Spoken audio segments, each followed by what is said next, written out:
What's up, y'all? This is John Helm with Helm, Woodshop, and Smithy, back with another knife making video.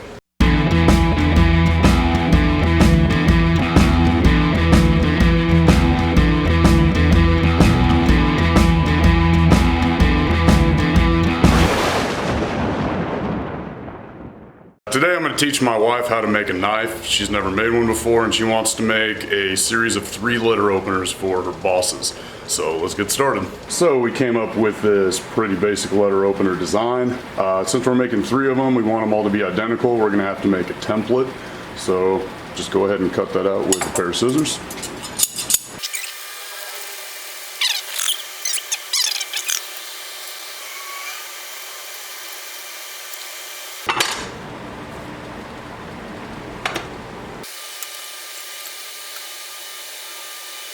Okay, so the first thing is you have to make sure that it is really securely held in your vise. And since it's a misshapen piece of metal, I just clamp it down to a piece of wood because you really don't want this scooting around while you're cutting it with an angle grinder. There is a fly that will not leave me alone. Dude, it was touching me earlier. Oh. I was like, I just sprayed myself. I should be completely protected right now. Yeah, I'm gonna need you to piss off. What you need to do is make sure you have it nice and straight and just kind of draw a line where you're going to cut like that, and then slowly work in the cut. So your cut has to be perfectly straight. You can't let it veer off to the side at all, because then when the disc is spinning in it, it'll get stuck.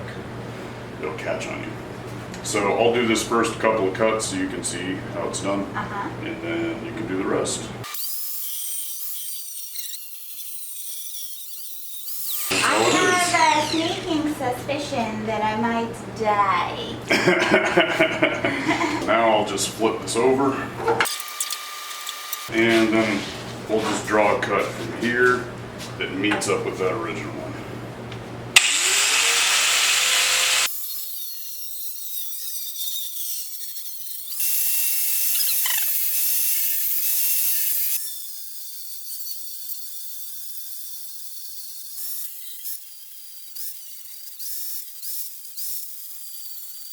You're going to lay it flat on the tool rest.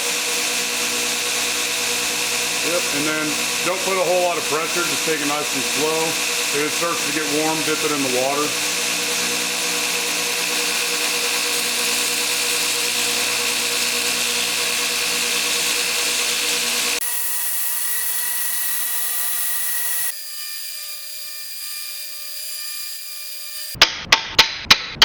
Turn it on.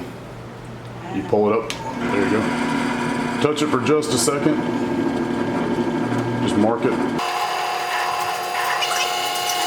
Put a little bit of oil.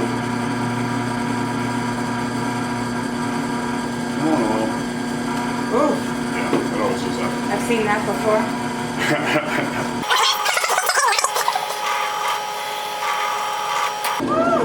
There you go. I did it. Yeah, I wasn't expecting that much resistance. I don't know why.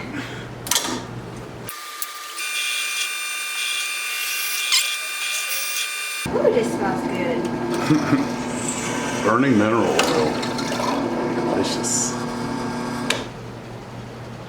Alright, so we just want to chamfer this off a little bit.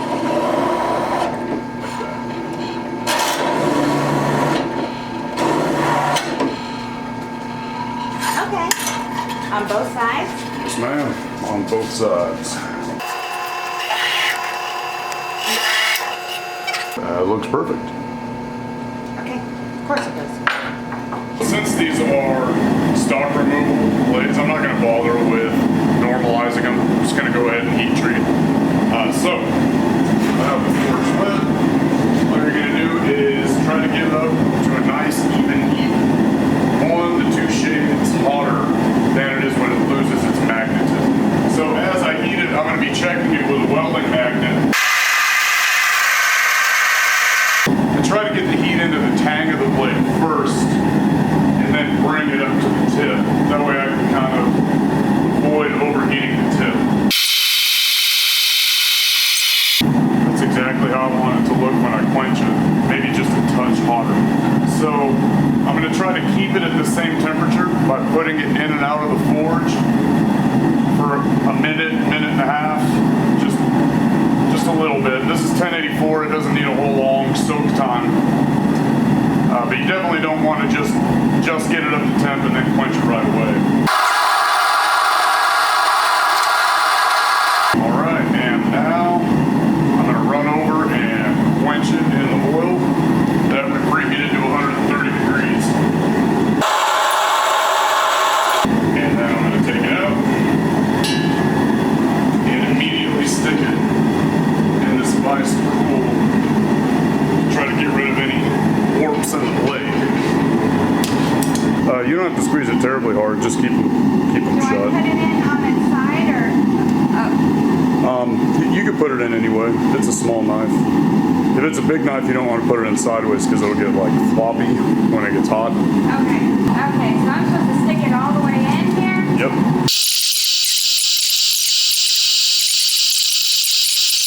All right. After the next one, you're going to run over and quench it.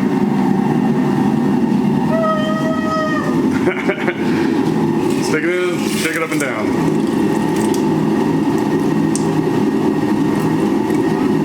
I just don't want to drop it because my grip strength is giving out. You had a nice little fireball going there. All right, now I can stick it in the vise.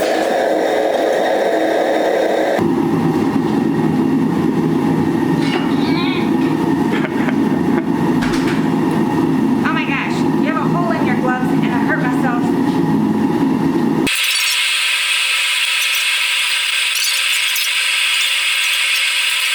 So we had a little bit of a warp in one of these blades, but I think we were going to be able to get rid of it in the temper. So we're just going to clamp that down to, there's a piece of sea iron. You can use angle iron. I just happen to have this laying around. So we'll just clamp it down to that and then we'll throw it in the oven for the tempering cycle. We're going to do 2 1-hour cycles at 400 degrees.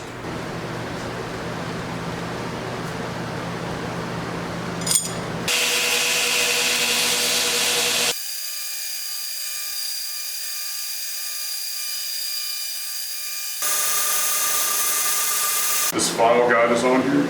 This is to help guide where your plunge lines go. So you always want that to line up with the belt like that, okay?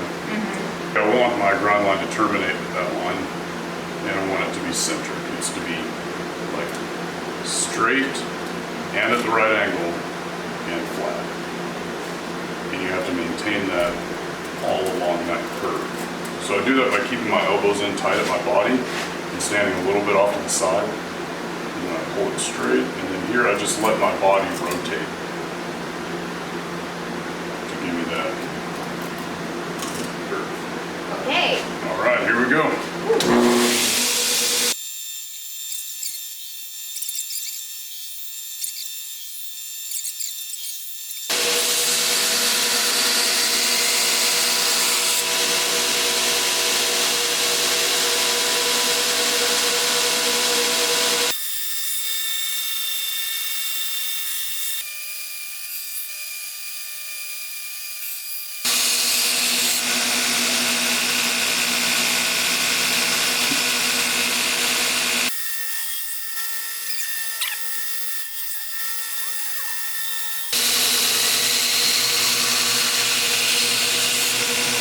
All right, pray for me, John.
What do you think?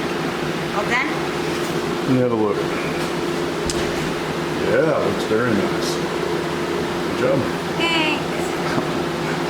As of right now, all we need to do is shape and sand these handles, but unfortunately my wife has gotten sick and so she's laying in bed. I really want to get these off of my bench, so I'm just going to shape and sand these handles for her real fast.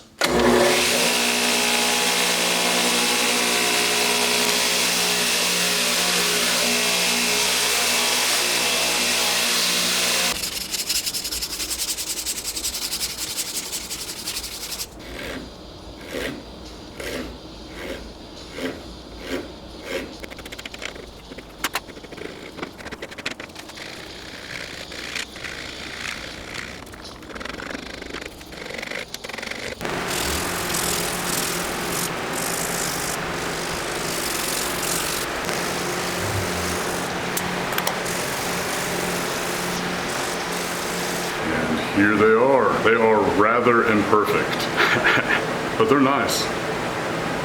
She did a good job. And a couple of these imperfections were really my fault for not telling her about. When I was telling Leslie how to drill the holes for the Corby fasteners, I did not stress that these scales are gonna have to be really small, and so the shoulder would also have to be very small. And so while I was grinding it, I exposed the threading inside by grinding through the entire head of the Corby fastener. So I'm gonna go ahead and take responsibility for that one. And I will say it's the first time it's ever happened, and it's definitely gonna be the last time it ever happens, because lesson has been learned. Anyway, thank y'all very much for joining us today. I appreciate all your views. If you like what you saw, please consider subscribing to the channel and hitting the notifications bell so you can see when I come out with new videos in the future. Till next time, y'all have a good one.